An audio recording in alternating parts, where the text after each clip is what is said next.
qui nous réunit autour de cette table ronde des DRH et qui sera facilitée par ma personne à travers des questions.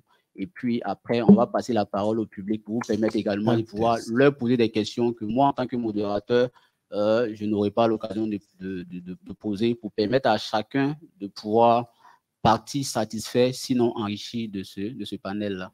Donc, c'est un panel qui va durer environ 1h15 minutes, c'est ce qu'on m'a dit. 1h15 minutes de panel, parce qu'après, il y a des ateliers qui vont suivre. Donc, les partages d'expérience vont tourner autour d'une trentaine de minutes par les modérateurs. Donc, on va donner plus de temps au public de pouvoir poser des questions pour qu'on puisse véritablement creuser la question, parce que, in fine, on a besoin que vous soyez satisfait, vous, en tant que le public. Donc, il est important qu'on puisse vous laisser le temps pour poser le maximum de questions. Donc, je pense qu'on est bon sur le modèle. D'accord. Donc, les micros sont là. Je vais demander aux différents panélistes de se représenter. Et puis, on va rentrer dans le vif du sujet. Cassie, on va commencer par toi. D'accord, merci beaucoup. Merci aux organisateurs de la conférence africaine pour le disque et l'intelligence émotionnelle. Moi, je suis Joseph Kassé. Je travaille au Millennium Challenge Corporation en tant que directeur de l'administration et des ressources humaines. J'ai fait toute ma carrière de ressources humaines essentiellement au sein des organisations internationales. J'ai travaillé en Côte d'Ivoire et dans la sous-région africaine. J'ai coordonné les ressources humaines pour des fondations américaines et des organisations. Et je suis très, très, très passionné dans le métier des ressources humaines parce que je me dis qu'au jour d'aujourd'hui, s'il y a une personne que le directeur général veut rencontrer tous les matins pour être confortable, c'est le directeur des ressources humaines qui lui donne la température de l'environnement du travail. Et ces 20 dernières années, ce que j'ai constaté, que les ONG, c'est un monde un peu à part, qui a son environnement et ses exigences de travail. Mais après tout, ce sont des entreprises, ce sont des entreprises également qui subissent les mêmes transformations et les mêmes changements que le monde du travail connaît. On va en revenir sur les particularités, les spécificités. Donc, je suis très content de faire partie de ce panel avec des confrères que je connais déjà. Merci beaucoup. Ahmed. Docteur Ahmed Traoré, je suis le DRH de Uniwax, plus de 15 années en ressources humaines. J'ai fait beaucoup de secteurs, on va dire le secteur des banques par qui j'ai commencé, avec Mme Joselle Laudignon, qui est ma première patronne, qui m'a donné la chance de connaître ce métier. J'ai fait également le secteur des télécommunications, le secteur de l'agroalimentaire, et là je suis dans le textile aujourd'hui. Je suis un peu ce que le conférencier du matin appelait la génération H, parce que je suis beaucoup plus orienté au projet, RH en général. Et donc là, aujourd'hui, je me passionne beaucoup plus pour tout ce qui est transformation digitale dans notre métier. Donc tout ce qui est avec l'intelligence artificielle, la transformation de notre métier en profondeur, avec tout ce qui est en lien avec, on va dire, comment est-ce qu'on allie à la fois la technologie et la gestion des hommes. C'est pour ça que la conférence ce matin était assez intéressante sur l'émotion et l'intelligence émotionnelle. Parce que comment est-ce qu'on l'intègre aujourd'hui dans notre milieu de ressources humaines, c'est toute une complexité, mais c'est en même temps tout à fait passionnant. Donc, je suis content d'être là et c'est avec joie que je vais apprendre de vous et que je partagerai avec vous également ce que je sais. Merci. Merci. Ahmed. Merci beaucoup. Donc, je suis Ahmed Diarra, directeur des ressources humaines de Ecobank Côte d'Ivoire. À peu près 15 ans d'expérience dans le domaine des ressources humaines. Donc, j'ai démarré un cabinet télécom, ensuite grande distribution, transport logistique, et puis aujourd'hui le secteur de la banque. Je suis assez passionné par ce domaine d'outils de profilage parce qu'au fil des années, lorsqu'on est en activité, on se rend compte que le besoin des salariés et des collaborateurs change. Et en tant que DRH, vous êtes également obligé de changer aussi votre manière de gérer les hommes. Et il est important de capter un certain nombre d'outils pour vous permettre d'accompagner vos collaborateurs. Je pense qu'on aura un peu le temps d'échanger un peu là-dessus pour vous donner un peu plus de détails. Mais je suis très heureux d'être là. Raphaël, merci beaucoup pour l'invitation. Et je suis également certifié en BIS, MBTI, Strong, TKI et pas mal d'autres certificats qui ont toujours en lien avec la gestion des ressources humaines. Voilà, merci. D'accord. Merci Ahmed. Alors, donc, le thème qui nous réunit aujourd'hui sur cette table, c'est partage d'expérience et bonnes pratiques, l'utilisation des outils de profilage dans la gestion des ressources humaines. Alors, ma première question va vers Ahmed Diarra de EcoBank. Quels sont les avantages clés pour vous-même en tant que certifié DISC? Et puis, pour vous, quels sont les avantages pour l'organisation et puis pour les employés? Merci, je vais essayer de... Je ne vais pas donner toutes les réponses, hein, je vais vous laisser un peu. Non, je rigole. Alors, en fait, la question a plusieurs volets. Si tu veux, au départ, les entreprises passaient par les cabinets. Et les cabinets vont affiner le profil qui est demandé. Il y a des tests de personnalité qui sont faits. Donc ça, c'est un classique. Et nous, ça nous permettait justement d'affiner un peu le recrutement. C'est vrai qu'on nous a reproché, j'ai été en cabinet aussi, mais on nous a reproché de chercher le mouton à 5 pattes. Donc ces outils-là, si tu veux, nous ont permis d'affiner un peu nos recrutements. Mais même quand tu as ces outils, rien ne te garantit pas à 300% que c'est réellement la bonne personne que tu as en face de toi. Ça, c'est un premier volet. Le deuxième volet, ça concerne, dans ce deuxième volet, tu en as plusieurs. Arrivé un moment, au fil des évolutions, vous avez des collaborateurs qui commencent à se poser des questions sur leur carrière, qui commencent à se demander est-ce qu'ils ont le bon profil dans le poste dans lequel ils sont. Ça, c'est un premier point. Ensuite, vous avez aussi tout ce qui est gestion de conflit, parce qu'il y a conflit, parce qu'on ne se connaît pas, on ne se comprend pas, on ne s'écoute pas. Donc, du coup, tout ça, il faut des outils pour aller dénouer un peu toutes ces situations. Et vous avez aussi la partie managériale qui est venue en plus, ou du moins qui est là déjà depuis un moment. Et cette partie managériale-là, justement, il est important, comme on le dit, comme on le dit d'habitude, il est important que le manager lui-même se connaisse avant de gérer ses équipes. Et ça aussi, ça nous a fait défaut au préalable. Souvent, on met des personnes sur des positions. Et quand il y a conflit, soit il est trop autoritaire, soit il n'arrive pas, ce qu'on appelle le courage managérial. La personne n'ose pas dire à un collaborateur soit le brimer ou le féliciter. Donc, tout ça nous amène à nous intéresser à ces outils-là pour nous permettre de mieux accompagner nos collaborateurs. Je ne sais pas si j'ai été un peu clair dans la définition. Après, je pense que mes collègues vont peut-être donner un complément et on pourra rajouter aussi sur... Il n'y a pas de problème. Merci. Ahmed Traoré. On va commencer peut-être déjà par là où Ahmed Diarra, qui est mon homonyme, hein, donc je vais dire Ahmed de temps en temps comme ça, à terminer. Déjà, quand on entend outil de profiling, on pense tout de suite à une batterie de tests qu'on fait pour déterminer, on va dire, si le candidat qu'on a en face de soi ou le collaborateur qu'on a en face de soi est en adéquation avec le poste pour lequel nous sommes en train de recruter ou de former ou de développer. Parce que les objectifs du profiling, ce n'est pas seulement le recrutement, il y a la gestion de la carrière, le développement du personnel, tout ça. Donc, profiling, adéquation du collaborateur avec le profil pour lequel nous sommes en train de recruter et qu'on veut développer. Sauf que, souvent, on fait un amalgame.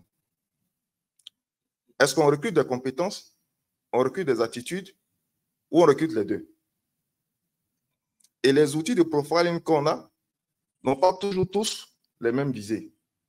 On a des assessment tools qui sont beaucoup plus orientés sur les compétences.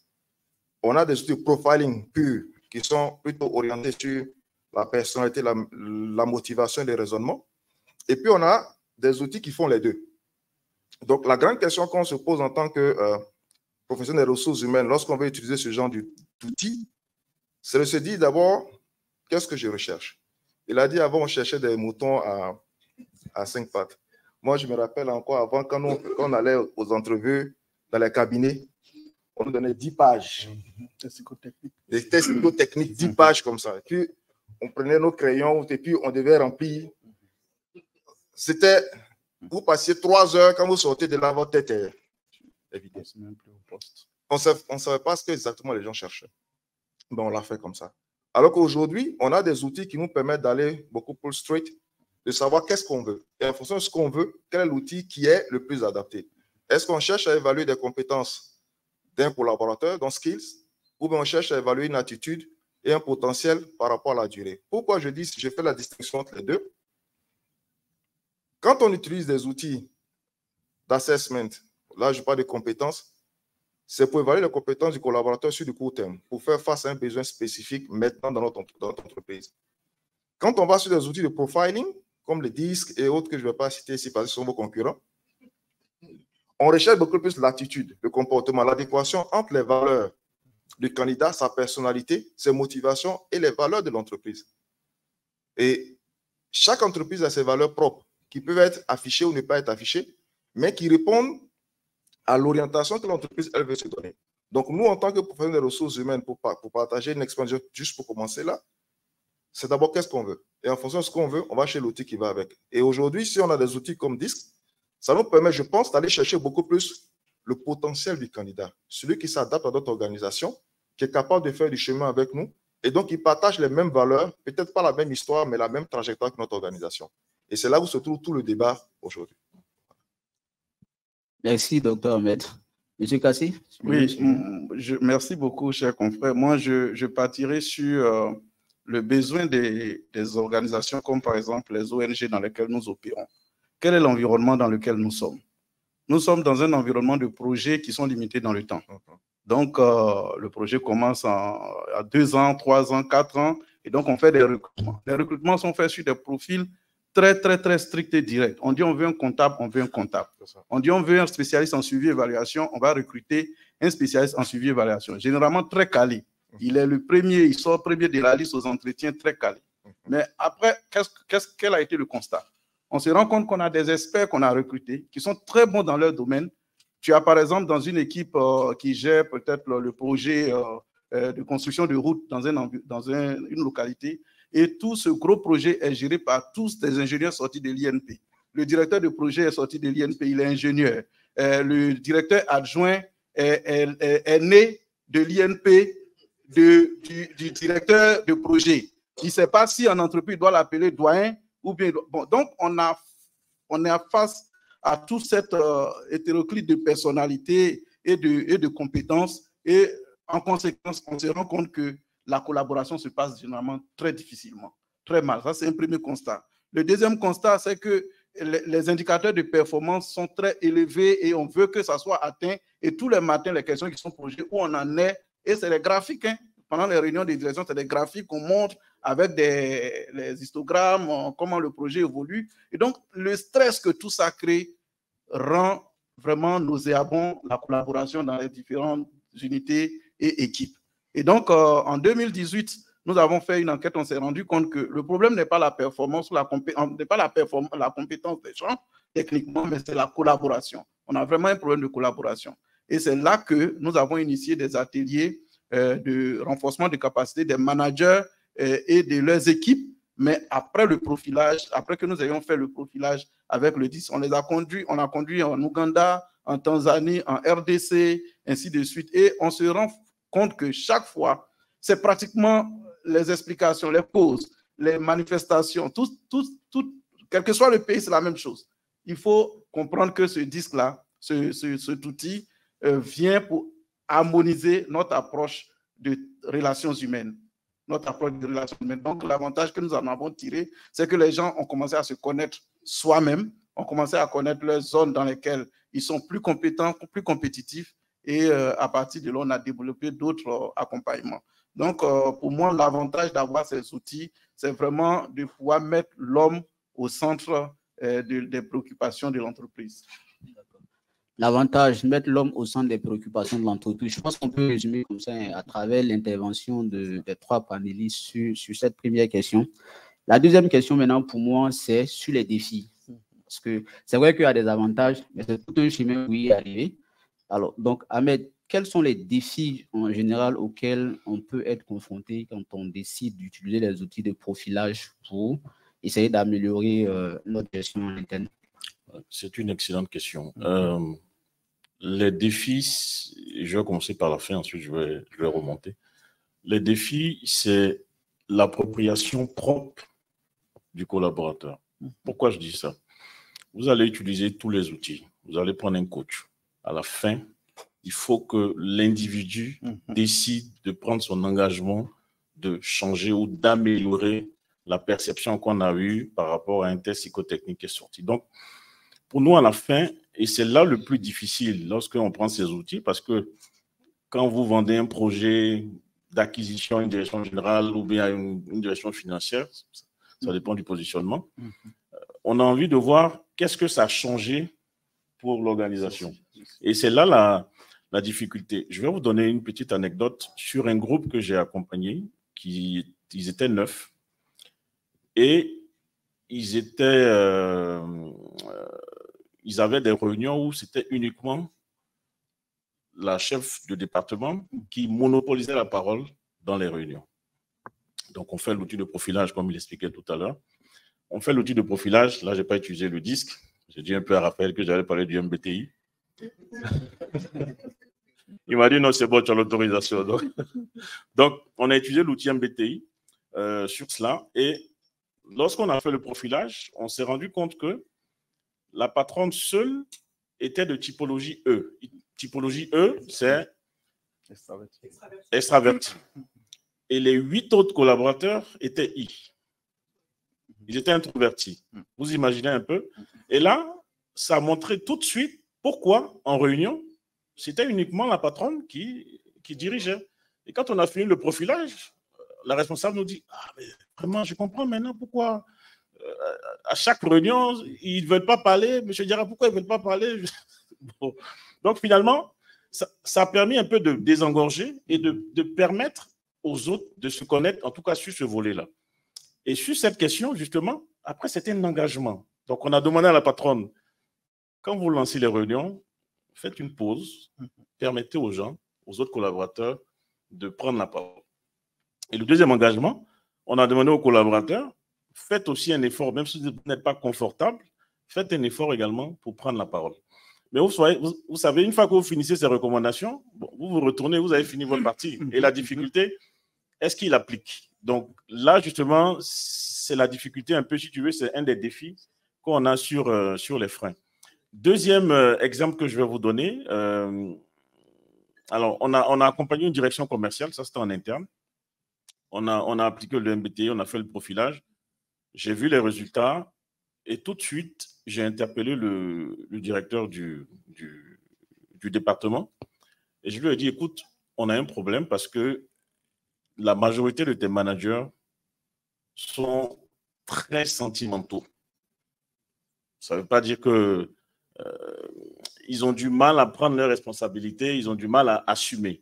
Pour un manager, il y a le bon côté, il y a le mauvais côté. Parce que le jour où on va se retrouver dans la mauvaise posture, où il va falloir prendre son courage à deux mains en disant « Monsieur, vous n'avez pas fait votre travail, les KPI ne sont pas bons », ça nous a interpellés. Et du coup, ce qu'on a fait, c'est qu'on a eu un one-to-one avec les collaborateurs, on leur a dit « Voilà ce que le profilage donne, on comprend maintenant un certain nombre de réactions ». Et là, on a interpellé le manager en lui disant « Il faut que tu fasses des efforts parce que une fois que tu es dans telle situation, ça va être extrêmement compliqué. » Et ça nous a donné raison parce que dans la foulée, il y a eu un incident et malheureusement, le manager n'a pas pris ses responsabilités pour pouvoir déjà faire remonter l'incident qu'il y a eu.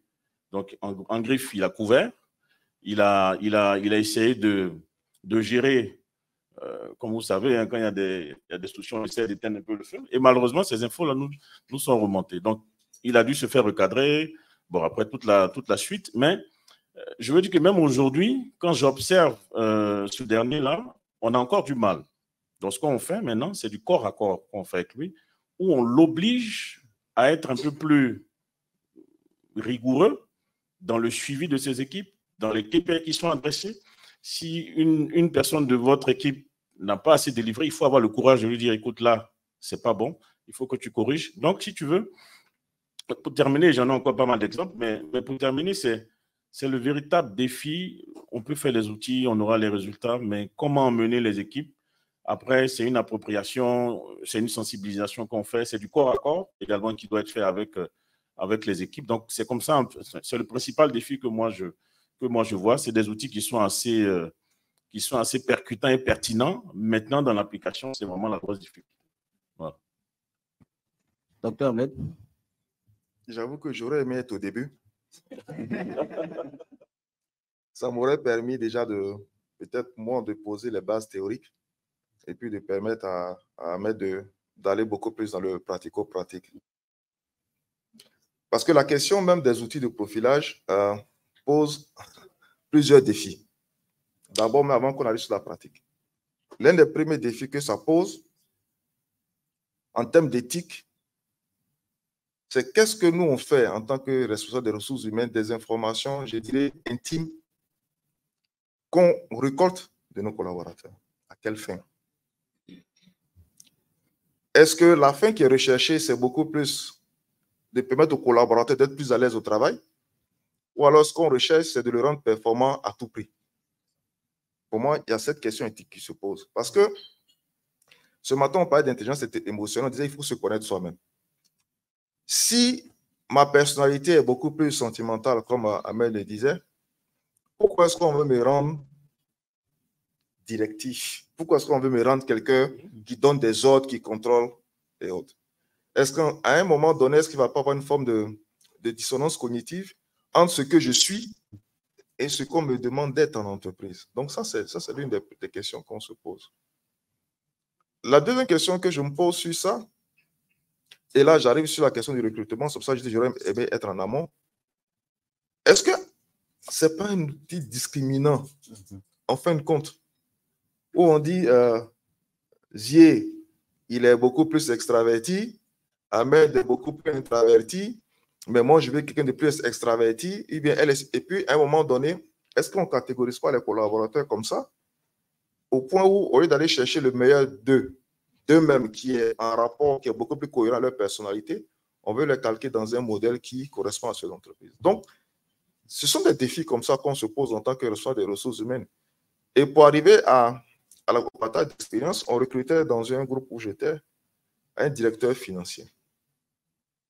On a utilisé des outils de profilage et le candidat qui est là, qui a été recruté en fin de compte, il était 3e ou 4e. Il n'était même pas le premier sur la liste des... Parce que vous faites l'outil, vous faites le profilage et vous avez la possibilité de faire des comparaisons entre les candidats pour savoir celui qui correspond le mieux ou celui qui correspond le moins. Mais ce 4e candidat-là, on était prêt à l'éliminer. On était prêt à l'éliminer parce qu'il n'était pas arrivé 3e dans le profilage. Mais c'est quelqu'un que moi, je connaissais dans la vie de tous les jours. Et je savais qu'il y avait du bon à tirer de cette personne. Et donc, je force un peu, je le mets quand même dans les entrevues. On fait les entrevues et à la fin, il sort celui qui connaît le métier, qui est capable d'apporter le plus à l'organisation, malgré qu'il a le tempérament qui est décrit, qui est quelqu'un de beaucoup plus réservé sur ce genre de choses, mais qui n'empêche en rien qu'il soit un bon manager, qu'il soit un bon technicien. Donc, le caractère discriminant de ces outils mérite aussi d'être questionné par nous qui sommes les responsables des ressources humaines. Est-ce que c'est des outils qui sont fiables à 100% ou auxquels on doit se fier à 100% dans nos recrutements, ou alors ça doit nous aider peut-être à pousser un peu plus la réflexion, l'entrevue, pour pouvoir tirer le meilleur des candidats? Moi, je dirais beaucoup plus que les outils qu'on a de profilage doivent nous aider à bâtir notre questionnaire d'entrevue finale. Donc, puisqu'on connaît la personnalité du candidat ou du collaborateur dans le cadre d'un développement personnel, donc les questions qu'on va bâtir maintenant dans le cadre de la sélection ou de l'accompagnement vont beaucoup plus nous autour de sa personnalité. Comment est-ce qu'on tire le meilleur de sa personnalité dans le cadre de notre organisation? Donc, ce sont des défis qui sont en même temps des limites, mais qui font en sorte que, comme le disait dans la conclusion, ça met l'humain au cœur de toute notre pratique. Et c'est ça la vérité, mettre l'humain au cœur de toute notre pratique. Joseph, en attendant, Ahmed veut juste ajouter quelque chose. Juste par rapport à ce que Zia a dit, je pense que Zia, il est important aussi qu'on dise, bon, c'est vrai qu'il y a des coachs qui sont dans la salle, voilà. Il y a peut-être des HR aussi, c'est pas un outil, enfin, si vous calez du côté développement personnel, c'est pas un outil de recrutement. Il est important qu'on le précise, voilà, il faudrait qu'on fasse attention. Ce ne sont pas des outils de recrutement, ça ne doit pas vous aider à prendre votre décision sur un candidat. Ça, il est important qu'on le précise. C'était juste la petite précision. Ça contribue plutôt. Exactement, exactement. Joseph, la question? Oui, moi, je ne l'ai pas utilisé vraiment pour faire le profilage en vue du recrutement, mais c'est face aux difficultés de collaboration que nous avons commencé à rencontrer dans les équipes qu'on s'est intéressé à ce genre d'outils. Et donc, c'est vrai que l'appropriation, comme le dit notre confrère, est un grand défi, l'appropriation des... Mais quand les gens sont confrontés au jour le jour, au stress dans les équipes et à la difficulté de gestion des conflits que toutes ces interactions génèrent, sincèrement, quand on vient avec un outil, les responsables, les collaborateurs, les collègues sont prêts à l'étudier de plus près parce qu'ils se disent que si ça peut me permettre d'avoir la paix dans mon unité, dans mon département, si ça peut nous permettre de travailler au moins dans un environnement plus collaboratif, il est le bienvenu. Donc, effectivement, l'appropriation est bien difficile, mais quand les gens vont commencer à gagner 1 ou 2 victoires dans la gestion de leurs défis avec ce genre d'outils, je pense qu'ils vont commencer à le creuser davantage et en tirer vraiment profit. Moi, je vois des gens qui sont confrontés à des conflits constants dans leurs équipes et qui ont connu à travers le profilage du disque comment leur équipe est composée, qui sont les gens qui sont dans leurs équipes et puis quels sont les facteurs qui permettent à leurs équipes de mieux collaborer. Ils ont essayé des exercices, certains ça a marché, certains ont dit je n'ai rien vu parce qu'il y a une question de volonté aussi. Si les collaborateurs, les collègues pensent que de toute façon ici on est en train de perdre notre temps, tout ce qu'on envoie comme nouveau outil, c'est les ressources humaines. Ils ont envoyé leur nouveau truc encore, hein. C'est les ressources humaines. Mais je pense que ce qui est derrière, c'est qu'aujourd'hui, la gestion des hommes, c'est vrai que nous avons peut-être le lead sur la question de la gestion des hommes, mais tout, depuis le directeur général jusqu'à tous ceux qui sont en charge des équipes, font partie de l'équipe qui gère les hommes et qui gère l'environnement. Donc, on a tous intérêt à rechercher les solutions qui marchent. Voilà. Moi, je voudrais revenir sur un élément important. Les outils de profilage, la question, c'est on se positionne de quel côté? C'est ce que Amel disait tout à l'heure. Est-ce que je me positionne du côté de l'employé, donc qui apprend à se connaître pour s'améliorer dans ses capacités au travail, ou bien je me positionne du côté du manager qui cherche à manipuler ses collaborateurs? Et c'est la vérité. C'est des outils, on ne va pas le dire dans des séminaires, mais on est tous des outils, c'est des outils de manipulation. Oui. Il va expliquer. Bon, allons-y. Docteur, il ne faut pas tout donner. Votre réaction me rappelle, je donnais un cours à l'université de Montréal, j'avais 300 étudiants devant moi. Et puis je leur ai dit, le manager des ressources humaines, c'est pas ça que j'ai commencé. Son premier rôle, c'est de manipuler les travailleurs. Ils ont écarqué les yeux. J'ai dit oui. Parce qu'à partir du moment où vous voulez influencer le comportement des gens, pour qu'ils puissent aller vers là où vous voulez porter vos objectifs, vous êtes en train de les manipuler. Ce n'est pas péjoratif. C'est juste, c'est opérationnel, c'est la manipulation. Et donc, quand je me suis dit du côté du manager, que Ahmed m'envoie tous les outils qu'on fait pour tout le monde, et puis on parle de manager, on dit tes collaborateurs, ils sont de type I. Mais je lui donnais un outil pour manipuler ses collaborateurs. Et donc, ça m'amène à poser la question, savoir notre responsabilité, nous, en tant que manager RH, c'est laquelle? En termes d'éthique, en termes de responsabilité. Est-ce que ces outils-là, on doit les mettre à la disposition de tout le monde? Est-ce qu'on ne doit pas les encadrer? Est-ce qu'on ne doit pas même former ceux qui les utilisent justement pour pouvoir faire en sorte que les collaborateurs soient beaucoup plus performants? Et c'est des questions qu'on ne se pose souvent pas. Mais à la fin, on arrive à créer plus de problèmes qu'on a voulu en réseau au départ parce que l'utilisation qui en est faite n'est pas l'utilisation de départ qui est celle qu'on voudrait pour justement faire marcher les choses. Ok, je vais répondre à docteur quand même. Alors, vas-y. Oui, bien sûr. Bien sûr. On reviendra alors, au public. Rapidement. Non, On reviendra au public. Alors, pour ceux qui ont la certification, il y a un code de déontologie. Ça, c'est le premier point qui est demandé lorsque vous faites la certification. Deuxième point, on a l'obligation de demander l'autorisation avant de partager les résultats lorsqu'on fait une animation d'équipe. Si une seule personne refuse, on ne partage pas les résultats. Donc, avant chaque session, c'est demander aux équipes et aux collaborateurs, est-ce que vous souhaitez partager ensemble vos résultats? Une fois qu'on a ce quitus-là, ça nous permet justement de dérouler et ensuite, ça permettra aussi d'améliorer les choses. D'accord, ça c'est la pratique éthique de la chose. D'accord. Alors, on va prendre une réaction dans le public. Qu'est-ce que tu veux dire?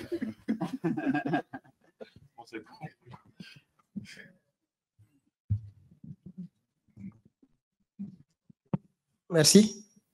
Alors, moi, c'est Nyakpa Vincent, expert RH, DG du cabinet GGV Consulting. Alors, je voudrais intervenir sur 2 points qui sont majeurs en fait. Alors, le premier point, c'est sur le point qu'ils viennent d'évoquer et qui touche directement la protection des données personnelles.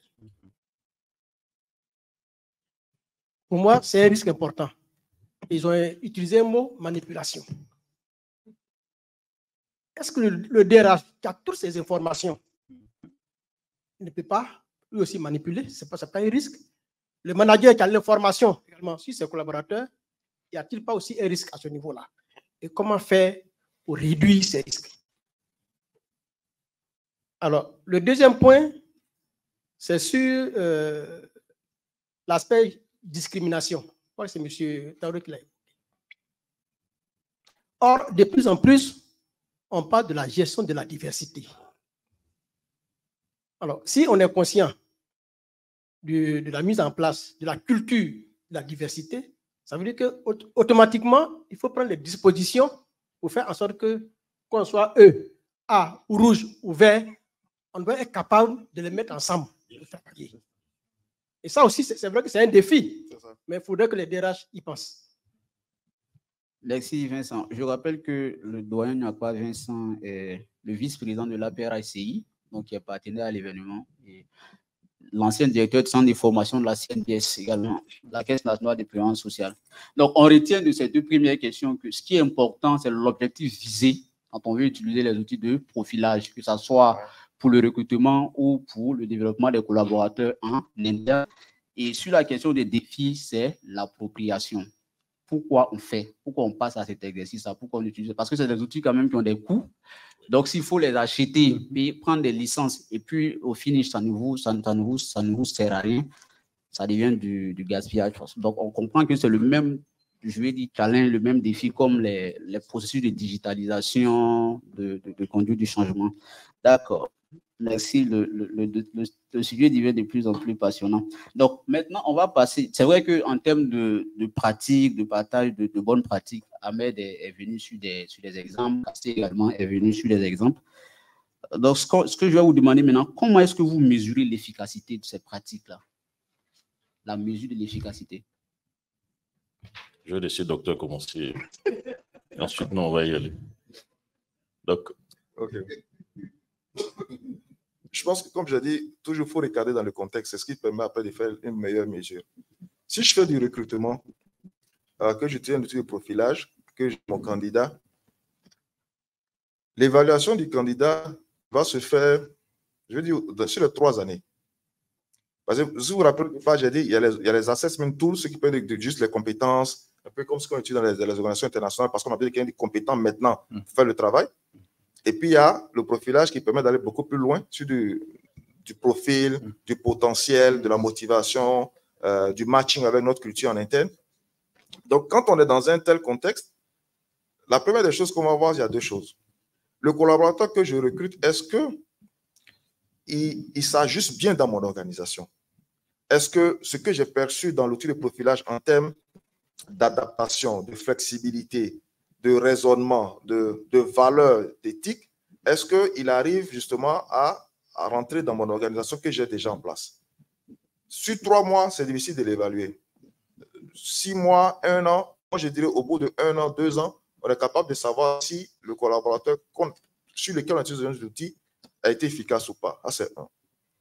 Deuxièmement, si je l'utilise dans le cadre d'un développement de compétences ou de carrière, où je suis en train de faire un succession plan, par exemple, le plan de succession, et que j'identifie un potentiel, un haut potentiel, comme on aime les appeler, un haut potentiel dans mon organisation, et puis je me dis, oui, si Diarra devient DG, est-ce que celui-là peut devenir DRH? Voilà, est-ce qu'il peut devenir DRH? Et puis on dit oui, l'outil dit oui, il peut faire, et puis bon, donc on cale tout ça. Et puis Diarra devient DRH, et puis on le prend, on le met. Et puis DG, pardon. DG, et puis on prend, on met, et puis ça ne marche pas. Donc, l'efficacité, pour moi, c'est vraiment sur le long terme. Ça ne peut pas être vraiment sur le court terme. C'est au bout de 2 ans, 3 ans qu'on est capable de savoir est-ce que le recrutement qu'on a fait a été le bon, parce que le collaborateur s'est senti bien, il a performé et il est resté avec nous sur le long terme. Donc, pour moi, l'évaluation n'est pas vraiment, c'est pas au début, c'est vraiment sur du moyen terme qu'on peut vraiment savoir sur lequel il a été performant ou pas. Voilà. Kassi. Oui, déjà, ce que je voudrais dire, c'est que tous ces outils, tout cet outil disent que ne distingue pas forcément quels sont les bons profils et les mauvais profils. C'est la posture des gens quand ils sont dans l'environnement, comment ils réagissent, comment ils gèrent les situations. Et ça nous permet de découvrir une photographie qui peut nous permettre de se projeter dans le cheminement, comment ces gens pourront nous accompagner dans le cheminement de l'organisation. Bon, nous, on n'a pas fait de mesures scientifiques d'efficacité, mais comme les projets sont pour des thèmes, c'est de voir comment, dans les 2 ans ou 3 ans, on est ensemble là, les gens peuvent avoir le joie, comme l'expert l'a dit, revenir à cette collaboration productive, parce que les animosités en entreprise, ça tue vraiment énormément de talents, ça tue des bonnes recrues. Et donc, comment on peut se prémunir de cela? Donc, c'était vraiment ça. Mais on n'est pas allé plus loin pour mesurer avec des outils scientifiques le pourcentage de succès. Non, on n'a pas fait. Ahmed? Écoute, sur la mesure, je pense que ça dépend en fait je pense que le docteur l'a dit, hein, de l'objectif qu'on vise. Si vous allez sur un recrutement, ça va se mesurer, et encore quel type de recrutement? Ça va se mesurer parce qu'aujourd'hui, on fait des assessments par métier. C'est ça. Si vous dites vous parlez anglais, on va vous envoyer un questionnaire en anglais. C'est vite fait. Hein. On sait tout de suite si vous parlez anglais ou pas. Donc ça, on est à l'aise. Je rejoins monsieur. On est à l'aise pour utiliser cette donnée-là pour dire, monsieur, quand on a vu le test, vous ne parlez pas anglais. Si c'est une fonction commerciale, et aujourd'hui, les outils sont assez millimétrés métier, si vous allez sur cet outil-là, par exemple, le commercial, quand on vous envoie l'outil, monsieur, bon, il y a un petit questionnaire, vous allez échouer tout de suite. Je vais vous donner un exemple. J'étais dans un process qui m'a assez bien fait rigoler. Est-ce que le cabinet a envoyé tu sais, ils ont des tests. Franchement, là, ça m'a bien. Je cherche plus les mots. Où il fallait faire des calculs dans un temps précis. C'est un truc de fou. Je dis, mais qu'est-ce que vous allez en tirer avec le résultat de ce questionnaire? Il fallait faire des fractions en un temps de seconde précis. Il fallait donner... Mais c'était vraiment des calculs mentaux. Je ne sais pas si vous en avez déjà fait, mais... Comme si tu rentrais à X. Comme si tu rentrais à... Tu partais à la NASA. Donc, franchement, bon, évidemment, je n'ai pas été retenu parce que j'ai tout bafoué là-bas. Je suis sorti rapidement. J'ai dit à ma femme, mais le truc là, ce n'est pas pour moi. Donc, ça, c'est sur la partie du recrutement. Et il arrive un moment, c'est ce que je suis justement en train de dire, à quoi ça nous sert ce type de profession? On se demande justement à la fin, mais vous êtes en train de recruter un ingénieur de la NASA ou quoi? Ça, c'est la première partie. La deuxième partie, justement, et là, en fait, c'est pour rassurer aussi les professionnels qui sont en face de nous, c'est vraiment un outil d'accompagnement. C'est vraiment un outil d'accompagnement. Et c'est parce qu'on est différent que ça marche. Parce que si toi et moi, on a la même typologie, je peux t'assurer qu'on va s'ennuyer. Nous tous, on va se blaguer à penser qu'on est fort alors qu'on n'apporte rien, il n'y a pas d'innovation. C'est la différence qui nous aide à réaliser tous nos projets que nous avons en entreprise. Si on est ici dans cette salle, quand on fait du profilage tout de suite, on aura une partie A, on aura une partie B. Mais si vous mettez la partie A ensemble, à un moment, ils vont s'ennuyer. Donc, il faut qu'on vous injecte un peu de B pour un peu vous réveiller. Voilà, je ne suis pas en train de dire que les A sont en train de dormir. Il ne faut pas qu'on dise tout de suite que... Voilà, donc pour moi, il est important qu'on arrive à bien s'approprier l'outil et surtout d'accompagner. C'est vraiment un outil d'accompagnement. Et tu sais ce qu'on dit, enfin, les professionnels qui sont là. Il n'y a pas de mauvaise équipe, il y a un mauvais manager. C'est ça. Quand tu as une cascade de démissions par rapport à un manager et que tu commences à zoomer, tu interroges les collaborateurs, non, mon patron me parle d'une certaine manière, il me crie dessus, il me fait ceci, il me fait cela. Arrivé un moment, vous êtes obligé d'utiliser l'outil pour comprendre déjà la typologie du manager. Parce que même si on fait un one-to-one, que je pose des questions, je ne suis pas sûr d'avoir toutes les réponses. Donc là, justement, avec l'accord du manager, je dis, écoute, on a un outil, est-ce que tu ne veux pas qu'on zoome un petit peu? Et là, ça va nous permettre de comprendre sa typologie et ensuite de corriger. Mais encore une fois, à la fin, c'est lui qui doit décider. Je ne sais pas Ahmed Diarra qui va dire, malgré si j'envoie un outil à la pointe de la technologie, à la fin, c'est lui qui doit décider de vouloir changer ou pas. Et là aussi où ça peut être de notre responsabilité, c'est qu'une fois que ça ne change pas, évidemment, il va falloir prendre aussi d'autres mesures pour dire, bon, cher ami, nous, on ne peut pas aussi assumer un certain nombre de démissions comme ça en cascade dans notre équipe. En ce moment, on prend nos responsabilités de dire, bon, écoute, soit on te recale, soit on s'assoit. Bon, enfin, je n'ai pas fait le cours ici, vous savez comment ça se passe. On prend nos décisions et puis voilà. Mais pour moi, il faut, encore une fois, c'est un outil d'accompagnement. Voilà. D'accord. Donc, on retient de cette deuxième partie que l'efficacité peut se mesurer de plusieurs manières. Si on est dans un processus de recrutement, comme Ahmed a pris l'exemple sur un test en anglais, tout de suite, ça vous permet de vous décider de savoir que ces messieurs-là ne savent pas parler l'anglais. Parce que ça arrive souvent que les gens n'utilisent pas l'outil de profilage. Il y a des personnes qui leur disent qu'ils savent très bien parler l'anglais. Et quand ils rentrent dans le système, on se rend compte qu'on est passé. Donc, sur des sujets comme ça peut aller très vite.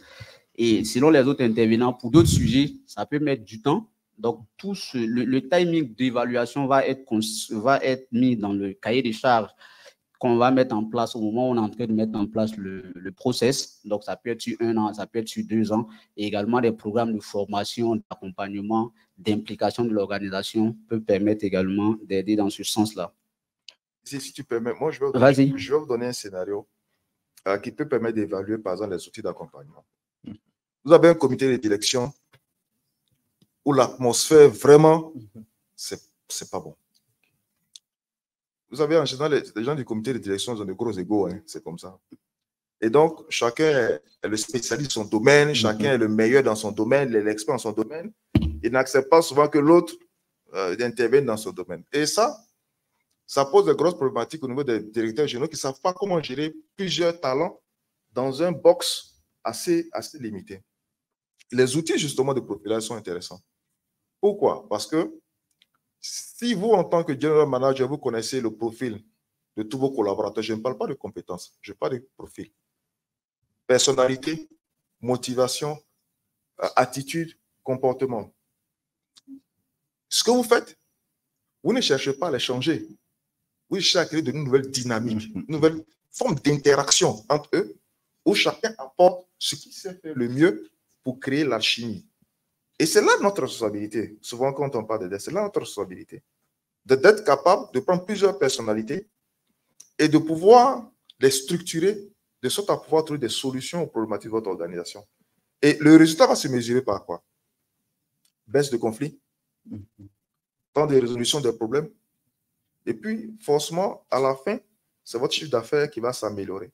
Maintenant, c'est le temps d'évaluation, comme je dis souvent, ce n'est pas 3 mois, ce n'est pas 6 mois, ça peut être sur 1 an, sur 2 ans.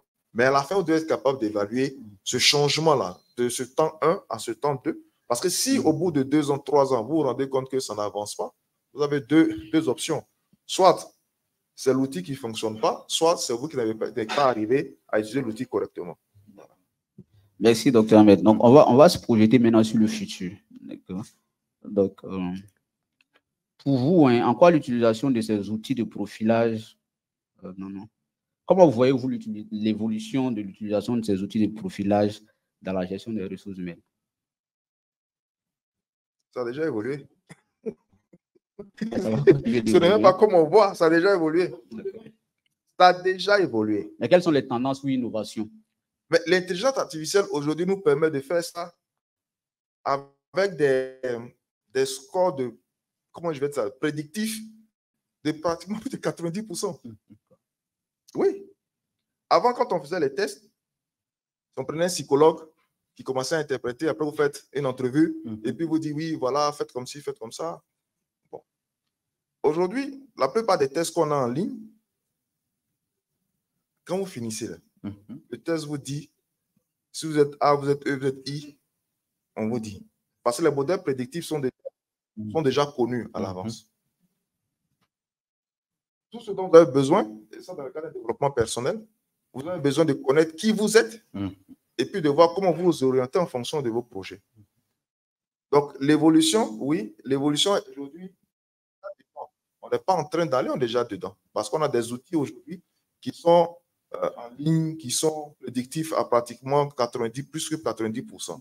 Sauf que là où l'évolution nous est en train de nous créer un petit problème, surtout sur l'IA, que tu connais très bien, c'est le caractère discriminatoire, surtout à l'égard du genre. Parce que la plupart des outils prédictifs, là, ça a été fait pour des hommes. C'est la vérité. ceux qui rentrent les critères dedans, c'est des hommes. Et donc, souvent, c'est des biais discriminatoires sur le genre et c'est des biais discriminatoires sur la race. Parce que ceux qui font les tests prédictifs, c'est des hommes blancs. Donc, le modèle prédictif qui sert à faire l'analyse après, il est calqué sur l'homme blanc et il est calqué sur l'homme blanc par la. Donc, c'est pour ça que dans l'évolution qui est faite, pour ceux qui travaillent, et j'ai mis tout à l'heure ce que vous disiez tout à l'heure, créer un IA, oui, il faut aller sur des modèles qui sont beaucoup plus adaptés à notre environnement, à notre culture, à notre façon de faire, pour que les modèles prédictifs soient beaucoup plus réalistes. Avais-tu la question? Écoute, sur le futur, je pense que le docteur a donné un peu tous les éléments de réponse. Hein. C'est une évolution constante. Il ne faut pas oublier aussi que c'est un business qui est très rentable parce qu'ils vendent des millions et des millions de tests chaque jour ou chaque mois. Donc, pour moi, ils vont améliorer encore les outils. Après, évidemment, c'est dans l'appropriation. Mais pour moi, c'est des choses qui vont pas s'arrêter. Par contre, dans le futur, peut-être, je pense que il y a aussi la maturité des organisations. Là, on parle parce qu'on a utilisé, on est dans un certain type d'activité ou de secteur, et aussi la maturité et de l'organisation et du dirigeant qui accepte justement d'utiliser ces outils-là. Vous allez aller dans d'autres secteurs d'activité et quand vous allez venir parler de disques, ils vont dire qu'est-ce qu'on va faire avec ton disque? Bon, ça ne va pas arranger nos problèmes. Donc, on a encore, je pense, à mon niveau, on a encore un gros travail à faire de culture envers nos dirigeants, envers les organisations et envers nos propres collaborateurs. Pour moi, le futur aussi va se jouer sur cette partie-là. Voilà. D'accord, parce qu'il y a toujours un futur. Hein. Oui. Joseph? Oui, moi, je suis là, je rêve, je regarde le positionnement que les PME vont avoir par rapport à tout ça, parce que on peut qualifier la Côte d'Ivoire de early adopters. Tout ce qui arrive vraiment prend très vite en Côte d'Ivoire. On a vu un peu comment les terminaux de paiement électronique ont envahi le paysage. Au campement, tout le monde s'y met. Et donc, tout ce qui est en train de se développer, qui accompagne les entreprises, je suis en train de regarder comment les PME, les petites entreprises vont se positionner, l'entrepreneur de demain, comment il va se positionner par rapport à ça. Je me pose des questions, je n'ai pas la réponse, mais déjà, je sais que le futur, il va falloir les englober, quoi. Sans compter la famille, parce que notre maman coach a parlé de ce que l'outil était utilisé à bas âge dans les écoles, enfin, avec des coachings de famille, et donc certainement aussi à l'école. Donc, je vois toute cette grande population en train vraiment de prendre le train. Voilà. Donc, moi, je vais faire une boutade. Ça veut dire que même pour choisir nos femmes demain, on peut peut-être utiliser ça. Non, mais je n'ai pas voulu dire le mot. Non, mais donc, je te promets que c'est un outil qui aide. Et franchement, j'encourage à l'utiliser dans le couple. Non, tu sais, non, je vais te dire. Non, laissez Nabou en train de m'attacher. Nabou, tu sais, quand tu es pratiquant, tu as déjà identifié ta moitié, tu sais comment elle fonctionne. Non, plus sérieusement, moi, je ne l'ai pas pratiqué dans un couple, mais quand j'anime des sessions, je dis que ça peut s'utiliser dans un couple. Mais encore une fois, tout va dépendre si les deux personnes acceptent de venir apprendre à se connaître. Parce que souvent, vous vous rendez compte, quand on développe l'outil ou quand on anime des sessions, un truc tout bête, hein, quand on va acheter une maison, d'accord? Madame est en train de... Allez, ce n'est pas péjoratif, vraiment toutes mes excuses. Madame est en train de regarder la couleur. Je n'ai pas dit que c'est mauvais. Elle regarde la couleur, le paysage. Et monsieur est en train de regarder le métrage, les fonctionnalités. Mais je vous assure que ça, avec son maître, évidemment, c'est des sources de clash. Je vous assure, c'est des sources de conflit. Parce qu'on est parti acheter le carreau. Toi, tu ne regardes pas le carreau. Tu es en train de regarder la couleur. Mais le gars, il est en train de ruminer. Il dit, mais vraiment, on est venu regarder quelque chose. Toi, tu es en train de faire autre chose au lieu de se concentrer sur ça. Ça, c'est une source de conflit. Mais on est en conflit parce qu'on ne se comprend pas. Si monsieur est au courant que madame, c'est sa manière de fonctionner, quand elle arrive, il faut qu'elle regarde les couleurs, comment est-ce qu'on fait tout ça, et que monsieur, il est focalisé sur le truc, ça va rouler comme de source. C'est-à-dire que quand on va, monsieur va choisir les carreaux, il ne faut pas venir me fatiguer, moi je vais être dans mon coin, et puis basta. Ça devrait ça devait permettre de le... Mais je pense que c'est des outils qu'il faut, peut-être dans le futur, je ne sais pas si les autres le font, mais ça peut être intégré. Voilà. Ça marche. Donc, Cassé, ne sois pas inquiet pour les PME. Je pense que les PME ont plus de chance parce qu'avec toutes ces évolutions-là, eux, ils ont une croissance qui est beaucoup plus accélérée parce qu'il y a de quoi accélérer leur croissance par rapport aux anciennes organisations qui ont mis du temps. Parce qu'après, ce qu'il faut retenir, c'est que l'IA, pour nous, c'est nouveau, mais les premiers Américains qui ont écrit sur l'intelligence artificielle, ça date de 1950. Et l'intelligence artificielle avait atteint son niveau d'expertise aux États-Unis en 1980. Ils sont rassasiés de ça, et puis bon, ils ont vulgarisé. Aujourd'hui, pour nous, c'est nouveau, c'est du truc, mais l'intelligence artificielle, quand tu fais les recherches avancées, tu te rends compte que les Américains ont utilisé l'intelligence artificielle pour avoir 80 années d'avance sur les autres avant de vulgariser. Donc, les PME, je pense qu'ils ont la chance parce qu'ils ont tous ces outils, ils ont tous ces éléments. Quand CRH devait organiser ce truc, c'est parce qu'il y a tous ces outils digitaux qui existent. On a pu relever la communication, c'est allé très vite, alors qu'à une vieille époque, si tu devais envoyer des courriers qui devaient être réceptionnés, bon, on n'en serait pas là. Alors, il nous reste 3 minutes selon la feuille qu'on m'a envoyée. Donc, ma dernière question aux différents panélistes, quel conseil donneriez-vous aux professionnels RH qui envisagent d'adopter les outils de profilage dans leur organisation, tant au niveau du recrutement que, je vais dire, dans les process succession? On va laisser le docteur terminer. On laisse le docteur terminer. Oui. C'est le plus... Alors, pour moi, le conseil, si on est à la recherche, pardon, excusez-moi, si on est à la recherche de tests métiers, sur des tests métiers, pour moi, c'est important d'utiliser les outils. Sur des tests métiers, si vous recherchez un commercial, vous voulez voir, par exemple, si il est chasseur ou bien il est éleveur. Il est important de faire ce profilage-là.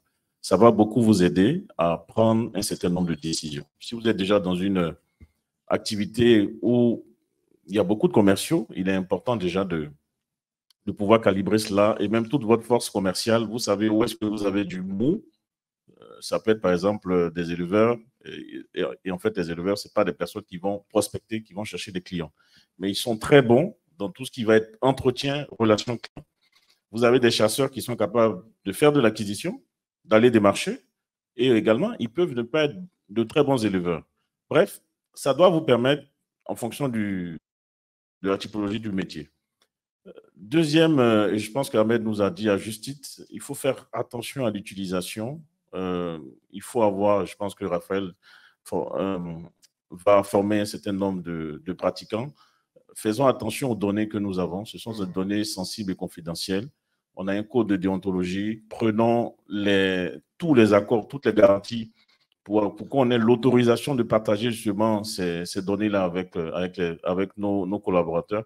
Et moi, je terminerai par le troisième qui peut être utilisé dans un plan de carrière, dans un plan de développement personnel. Et on ne s'en rend pas compte, mais aujourd'hui, nos collaborateurs, c'est vrai, on a le classique, je ne suis pas formé, mon salaire n'a pas augmenté, etc.